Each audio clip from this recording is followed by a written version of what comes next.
जरा सोचो, एक कमजोर सा लड़का जिसे कोई भी पीट पाट कर चला जाए, वो मेहनत करके दुनिया का सबसे बड़ा कुंफू फाइटर बन जाए। कुछ ऐसा ही होता है हमारी आज की कहानी में। चॉय जापान में रहने वाला एक कोरियन लड़का है जो एक फाइटर प्लेन का पायलट बनना चाहता था, इसलिए उसने जापान की एयर फोर्स में शामिल होने का फैसला किया। एक दिन वो अपने दोस्त चूनबे के साथ एयरफोर्स ट्रेनिंग कैंप के लिए रवाना हो गया। वो ट्रेनिंग कैंप में चले तो गए, लेकिन जापानियों ने उनके साथ सौतेला व्यवहार करते हुए सभी कोरियंस को रस्सी से बांधकर उन पर बहुत अत्याचार किए। तभी वहाँ का कमांडर केटो आया और उसने कहा कि सभी कोरियंस की रस्सियां खोल दी जाएं। जैसे ही वो आजाद हुए, उनमें से एक ने केटो को गालियां देनी शुरू कर दी। ये सुनते ही केटो ने चोई को मुकाबला करने की चुनौती दी। अगर चोई जीत गया तो सारे कोरियंस आजाद कर दिए जाएंगे। इसके बाद चोई और केटो की लड़ाई शुरू हो गई, जिसमें चोई ने एक कोरियन फाइटिंग स्टाइल का इस्तेमाल किया, लेकिन केटो ने उसे बड़ी आसानी से हरा दिया। लेकिन इससे पहले कि वो उसे जान से मार देता, उनके अड्डे पर अमेरिकन लड़ाकू विमानों ने हमला कर दिया और मौका देखकर सारे कोरियन अपनी जान बचाकर भाग निकले। इसके बाद चोई ने टोक्यो में चूनबे की छोटी सी दुकान पर हाथ बटाना शुरू कर दिया। जब सब कुछ ठीक चल रहा था तो याकुजा नाम का एक गैंगस्टर और उसके आदमी चूनबे की दुकान पर आकर हफ्ता मांगने लगे, लेकिन चूनबे ने हीरो बनके साफ मना कर दिया कि मैं कोई हफ्ता नहीं देगा। अपनी इस हरकत के लिए उसे अच्छा खासा खर्चा पानी भी मिला। उसे पिटता देखकर चोई ने अपने दोस्त को बचाने की कोशिश की। उसने सारे गुंडों का मुकाबला अकेले किया, लेकिन अचानक याकुजा ने उसकी गर्दन पर तलवार रख दी। वो इतना डर गया कि उसने अपनी पैंट ही गीली कर दी। याकुजा ने जबरदस्ती उसे अपना ही पेशाब चाटने को कहा। भरे बाजार में उसकी बहुत बेइज्जती की गई और आसपास सभी उसका मजाक उड़ाने लगे। पैंट गीली हो गई ना मुतेड़ी।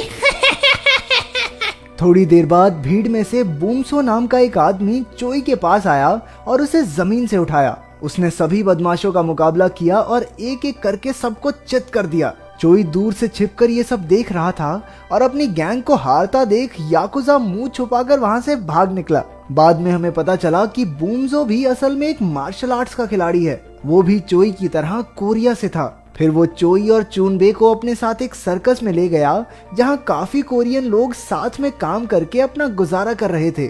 वहां सभी बूमसो की बहुत इज्जत करते थे, क्योंकि वही सबके खाने पीने का इंतजाम करता था। वो तो कोरियन बच्चों के लिए एक स्कूल खोलने की भी कोशिश कर रहा था। तभी चोई ने बूमसो से उसे लड़ना सिखाने की गुजारिश की, लेकिन बूमसो ने ये कहकर मना कर दिया कि ये लड़ाई वड़ाई में कुछ नहीं रखा, इस सब के बारे में मत सोच। लेकिन चोई भी इतनी आसानी से हार मानने वालों में से नहीं था। वो बूमसो को मनाने के लिए तेज बारिश में उसके घर के बाहर जाकर बैठ गया। इसके बाद फ्लैशबैक में दिखाया गया कि असल में बचपन में चोई बूमसो से ही मार्शल आर्ट सीखता था, लेकिन कुछ मजबूरियों के कारण बूमसो को अपना शहर छोड़कर जाना पड़ा। रात से सुबह हो गई थी और चोई अब भी उसके घर के बाहर बैठा था। उसने मन बना लिया था कि अगर वो लड़ना सीखेगा तो सिर्फ बूमसो से ही। उसकी लगन देखकर बूमसो भी पिघल गया और उसे सिखाने के लिए राजी हो गया। उसने चोई को मार्शल आर्ट्स के कपड़े और एक किताब दी। फिर उसने कहा कि बिना न्याय की ताकत होने से चारों ओर दहशत मच जाती है, इसलिए इस कला का इस्तेमाल सिर्फ खुद के और दूसरों के बचाव के लिए ही किया जाना चाहिए। जल्द ही चोई बूमसो के ग्रुप में शामिल हो गया और उसने रिक्शा चलाना शुरू कर दिया। अपने खाली समय में वो बूमसो से मार्शल आर्ट सीखा करता। एक दिन चोई ने देखा कि कुछ अमेरिकन पुलिस वाले एक जापानी औरत को छेड़ रहे थे।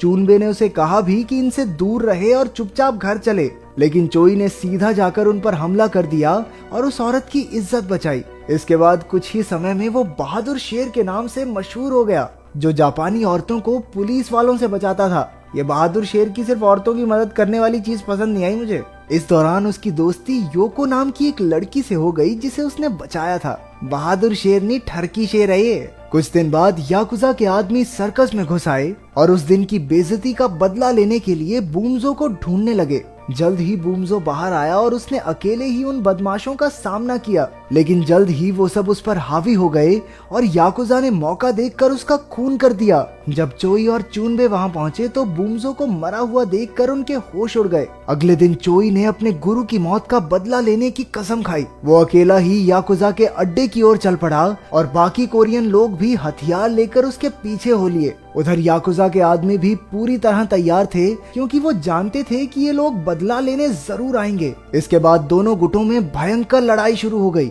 और सब एक दूसरे के खून के प्यासे हो गए। जल्द ही एक कोरियन आदमी ने याकुजा को मार डाला। उधर से पुलिस भी आ पहुंची और उन्होंने बड़ी मुश्किल से दोनों गुटों की लड़ाई रुकवाई। इसके बाद चोई ने अपना सारा सामान बांध लिया और उसने संन्यास लेकर एकांत में जिंदगी बिताने का फैसला किया। उसे इस बात का पछतावा था कि वो अपने लोगों की रक्षा नहीं कर पाया। तभी योको वहां आ गई और उसे जाने से रोकने लगी, लेकिन चोई किसी की बात न सुनते हुए वहां से चला गया। पहाड़ों में जाकर उसने बड़े जोरों शोरों से अपनी ट्रेनिंग शुरू कर दी। वो दिन रात कड़ाके की ठंड में भी प्रैक्टिस करता रहता। उसने अपनी ट्रेनिंग के लिए चीजें बनाई और अपने गुरु की दी किताब से सीखने की कोशिश की। शुरुआत में तो उसे इतने ठंडे इलाके में रहने में काफी मुश्किलें आई, लेकिन वहां कुछ दिन बिताने के बाद उसका शरीर वैसा ही ढल गया। धीरे धीरे वो इतना ताकतवर हो गया कि अपने एक ही वार से पत्थर तक तोड़ देता। वो हर समय अपने शरीर को बेहद ताकतवर बनाने में लगा रहता। कई महीनों तक दिन रात मेहनत करने के बाद उसे भरोसा हो गया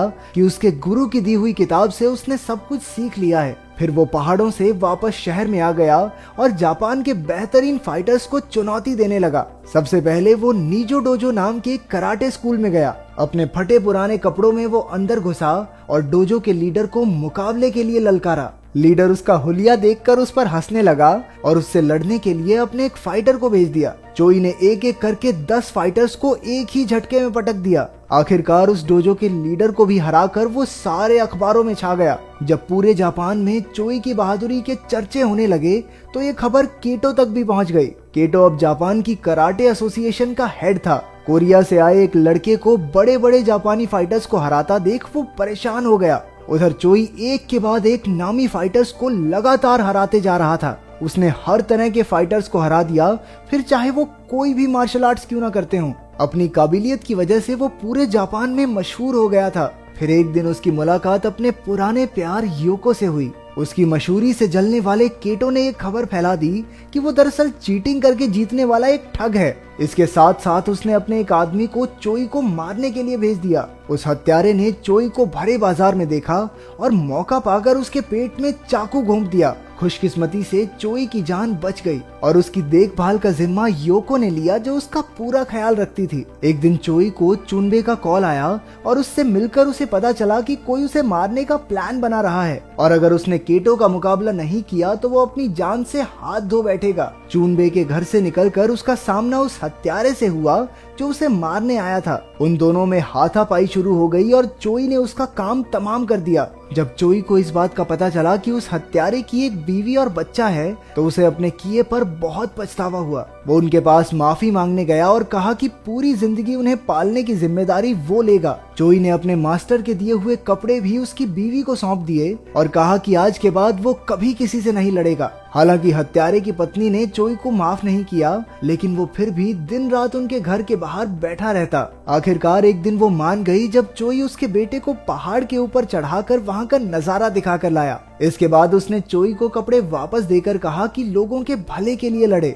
इसके बाद चोई को केटो की चुनौती के बारे में पता चला और वो चुनौती स्वीकार करके अकेला ही उससे लड़ने निकल पड़ा। जल्द ही वो एक सुनसान जगह पर पहुंचा जहां केटो और उसके आदमी उसका इंतजार कर रहे थे। पहले चोई ने केटो के बदमाशों का सामना किया और बड़ी आसानी से उन्हें चित कर दिया। इसके बाद केटो से उसकी लड़ाई शुरू हो गई। केटो को लगता था कि उससे बेहतर फाइटर कोई भी नहीं है और वो बड़ी आसानी से चोई को हरा देगा, लेकिन ये सिर्फ उसके मन का वहम था, क्योंकि चोई के लड़ने का तरीका इतना अनोखा था कि केटो के लिए खड़े रहना भी मुश्किल हो रहा था। चोई ने केटो पर बहुत सारे वार किए जिससे केटो जमीन पर गिर गया। हालांकि केटो ने फिर से लड़ने की कोशिश की, लेकिन चोई के ताकतवर हमलों से उसके पैर की हड्डी ही टूट गई। इसके बाद केटो अपने घुटनों पर आ गया। उसकी ये हालत देखकर चोई को उस पर दया आ गई और उसने दूर से ही अपना पंच रोक लिया। आखिरकार केटो ने हार मान ली और अपने आदमियों के साथ चोई के सामने सर झुकाया। मुकाबला खत्म होने के बाद भी चोई ने एक जंगली भैंसे का सामना किया